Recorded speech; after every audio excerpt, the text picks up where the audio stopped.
Well, after a tough week of defending controversial comments made in a secretly recorded tape, Mitt Romney is stepping up his campaigning in the battleground states. Next week, the Republican presidential nominee will start a bus tour through Ohio. This after both Romney and President Obama traded attacks in Florida, the biggest of the few states that could decide this election. Well, joining us now from Washington, D.C. is Tim Mak, reporter for Politico. Tim, thanks for joining us this morning. Thanks for having me. All right, so we're going to go straight to the latest from campaign 2012 and start with President Obama. He participated in a town hall type of forum on the Spanish language station Univision. He enjoys a lot of support from the Hispanic community, but this was no easy ride for him. Right. I mean, he was challenged on his promises to the Hispanic community, to people who are undocumented immigrants to the United States, and they were saying to him, hey, you haven't exactly kept all your promises to the community. You've actually overseen an administration that has had a record number of deportations. He was also challenged on, what his message is after 4 years in office, and he said, actually, I've learned that it's better to be an outsider. And it's a very strange message for an incumbent president to say, hey, in order to really get change done in this town, we can actually be in it. I mean, you have to be an outsider.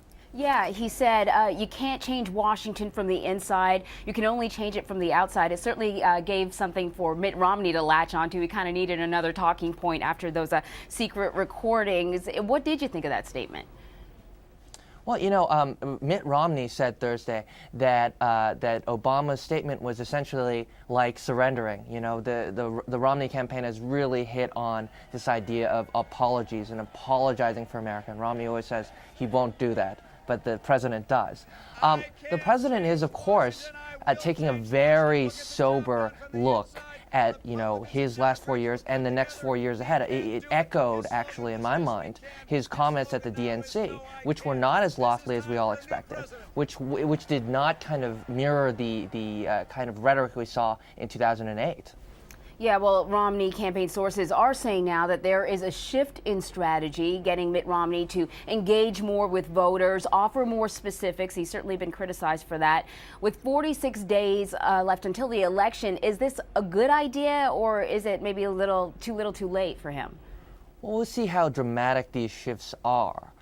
If it is something that upends the entire campaign, it kind of looks like a bit a desperate move.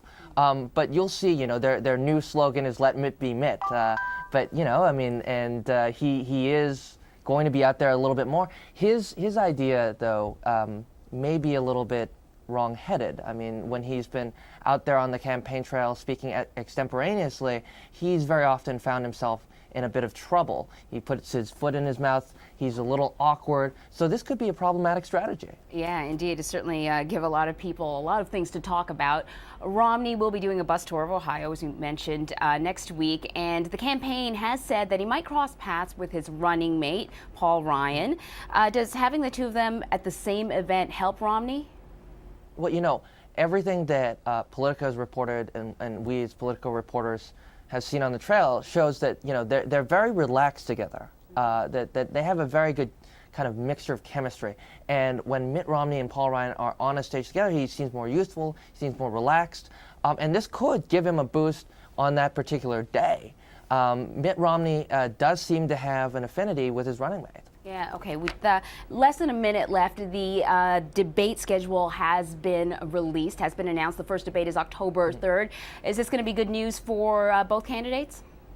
Well, it's going to be one of the last few moments for a Romney campaign, which is down by 7 points in Ohio, down by 7 points in Virginia, down by 5 points in Florida, to really change the narrative of this race. There are going to be 3 presidential debates, and he has to knock one or two of them out of the park to really shift this race, because he's behind. I think he knows it. His campaign knows it. That's why they're talking about, a little bit of a shift in the campaign structure.